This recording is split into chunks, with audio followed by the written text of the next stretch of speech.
안녕하십니까, 송준호 변호사입니다. 소멸시효에 관한 법리가 바뀌었습니다. 기존에는 소멸시효가 완성된 상태에서 돈을 갚으면 시효이익을 포기했다고 보았습니다. 그래서 원금과 이자를 모두 갚아야 했죠. 그런데 대법원은 2025년 7월 24일 꼭 그렇게는 볼 필요가 없다고 입장을 변경하였습니다. 이 대법원 판례가 뉴스를 타고 많이 보도되었는데 유의할 점이 있습니다. 소멸시효가 완성된 후 돈을 갚았다면 그 돈을 다시 돌려받을 수 있다고 오해할 수 있습니다. 먼저 반드시 그렇지는 않다는 점을 말씀드리고요. 대법원 판례의 사실관계를 말씀드리고 향후 소송이 어떻게 진행될 것인지 말씀을 드리겠습니다.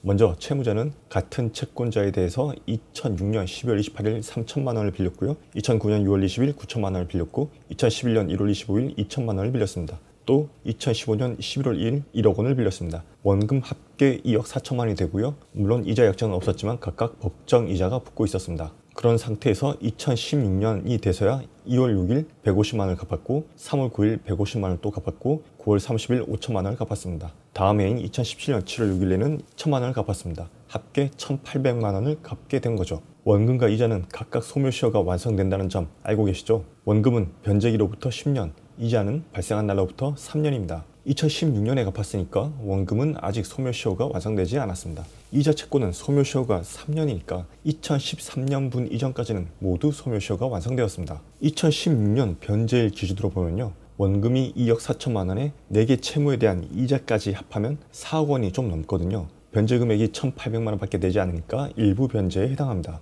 우리 민법 479조를 보면요. 1항에서 채무자가 1개 또는 수개의 채무의 비용 및 이자를 지급할 경우에 변제자가 그 전부를 소멸하게 하지 못한 급여를 한 때에는 비용이자 원본의 순서로 변제에 충당하여야 한다. 2항에서 전항의 경우에 477조의 규정을 준용한다 라고 되어 있습니다. 이 4개의 채무의 원금은 놔두고 4개 채무에 대한 이자를 그리고 오래된 이자 채권에 대해서 먼저 변제 충당하게 됩니다. 그럼 2006년 채무에 대한 이자부터 충당을 하게 되는데요. 여기서 채무자는 이렇게 주장을 합니다. 2013년분 이전 이자 채권이 소멸시효된 줄 모르는 상태에서 갚은 거야. 그러니 이미 소멸시효 완성된 이자 채권에 대해서는 충당하면 안 돼 라고 말이죠. 쉽게 말해서 2013년 이전에 발생한 이자 채권에 대해서는 모두 소멸하였으니까 놔두고 2013년 이후 발생한 이자에 대해서만 충당하라는 얘기입니다. 채무자 주장이 맞다면 채무자 입장에서는 돈을 좀 더 적게 갚아도 되는 이점이 있습니다.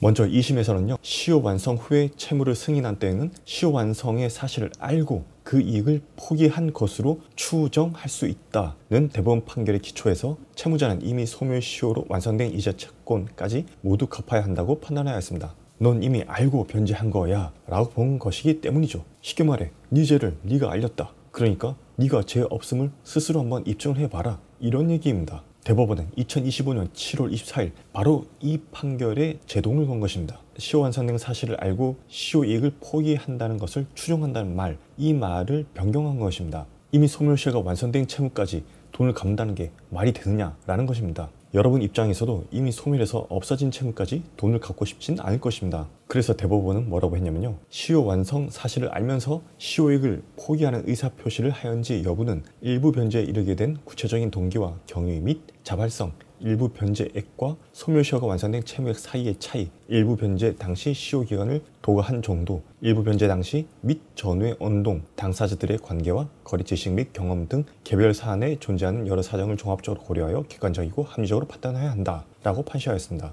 이 말이 무슨 말이냐면요. 대법원은 시효 완성 후 돈을 갚았다 하더라도 그 돈은 이미 소멸한 것이니까 갚을 필요가 없다. 그러니 그 돈을 다 돌려받을 수 있다 라고 판시한 것이 아닙니다. 채권자와 채무자 사이의 상황을 종합적으로 판단을 해서 시효 완성이 되었음에도 채무자에게 갚을 의사가 있었는지 확인해 보라는 뜻입니다. 그래서 환송심에서 증거를 취합해서 채무자에게 소멸한 채무에 대해서도 돈을 갚을 의사가 있었다고 판단이 된다면 그때 그 부분은 변제 효과로서 인정될 수 있는 것입니다. 다만 현실적으로 소멸시효가 완성되었다는 점을 알고 갚는 경우가 그렇게 많지는 않다는 점, 이미 소멸한 채무까지 돈을 갚는다고 생각하기는 쉽지 않은 점 등을 고려한다면 실제 소송에서 소멸시효 이익을 포기한다는 점을 쉽게 인정할 수는 없을 것입니다. 그래서 소멸시효가 완성된 후 돈을 갚았다면 그 돈은 다시 돌려받을 수 있을 것으로 예상을 합니다. 영상 여기까지 보셨다면 좋아요 부탁드리겠습니다. 그리고 주위에서 변호사 선임을 할 일이 있다면 바로 제게 전화 주시길 바랍니다. 시청해 주셔서 감사합니다.